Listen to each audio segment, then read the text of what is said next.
Standing barbell curl और strict barbell curl, ये barbell curl के दो टाइप्स हैं। जो स्टैंडिंग बारबेल कर्ल है वो डबल जॉइंट मूवमेंट है और बेसिक एक्सरसाइज में काउंट होता है। स्टैंडिंग बारबेल कर्ल को करने के लिए जो आइडियल तरीका है वो है कि पहले तो ये बात ध्यान में रखनी है कि बाइसेप्स कर्ल करते हुए हमको हाथों को एकदम से ऐसे सीधा नहीं रखना है। थ्रू आउट द मूवमेंट, पहले रैप से लेकर के आखिरी रैप तक हमको स्लाइटली बेंट पोजीशन में रखना है एल्बो को।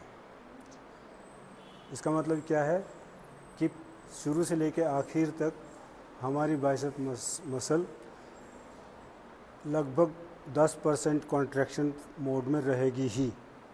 ठीक है, स्टैंडिंग बारबेल कर्ल हो चाहे प्रीचर कर्ल हो उसमें, तो इस पोजीशन में हम रहेंगे और जब बारबेल ऊपर लेकर के आएंगे तो हमारी एल्बो स्लाइटली आगे को आएगी, थोड़ा सा आगे को आएगी, लेकिन इतना आगे को नहीं आएगी कि ये जो वेट है जीरो होकर के और निगेटिव हो जाए, मतलब हमारे कंधे की तरफ गिरने को लगे अपने वेट से, हमें कुछ खींचना नहीं पड़ रहा है, ऐसा नहीं होना चाहिए।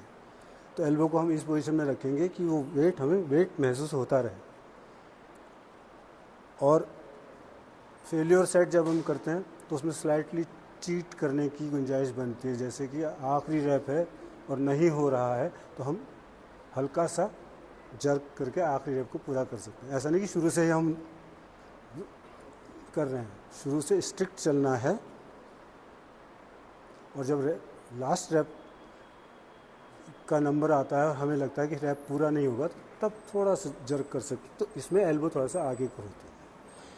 और ग्रिप पोजीशन जैसे मैंने बताया, हर ग्रिप पोजीशन में एक्सरसाइज करके दिखाने की ज़रूरत नहीं है। जब हम वाइड ग्रिप पकड़ते हैं तो शॉर्ट हेड इन्वॉल्व होती है, जब हम कंधे की चौड़ाई पर पकड़ते हैं तो दोनों हेड इन्वॉल्व होती है, और जब हम नैरो ग्रिप रखते हैं तो लॉन्ग हेड इन्वॉल्व होती है। ठीक है, स्ट्रिक्ट बारबेल कर्ल, हाँ, वो ग्रिप पोजीशन तो हेड को करने के लिए है। तरीका समझ लो कि जो स्ट्रिक्ट बारबेल कर्ल है वो एक तरह से बारबेल कंसंट्रेशन कर्ल है। और बारबेल कंसंट्रेशन कर्ल किस जगह पे है? मिड रेंज पोजीशन में। आमतौर से जो हम डंबल कंसंट्रेशन कर्ल करते हैं वो कॉन्ट्रैक्शन पोजीशन में करते हैं, और जब हम स्ट्रिक्ट बारबेल कर्ल करते हैं तब हम मिड रेंज पोजीशन में कंसंट्रेशन कर्ल ही कर रहे होते हैं। नाम इसका बारबेल कर्ल।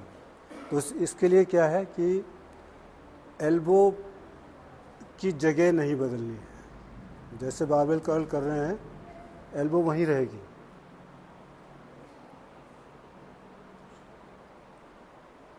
क्योंकि एल्बो आगे लाने के लिए तो दूसरी एक्सरसाइज है ना। लेकिन बाइसेप पीक अगर नहीं बन रही है और middle part of the peak, bicep peak का जो मिडिल पार्ट है वो डेवलप नहीं हो रहा है, तो हमको एल्बो को स्ट्रिक्ट रख करके ही ऊपर नीचे करना है। आगे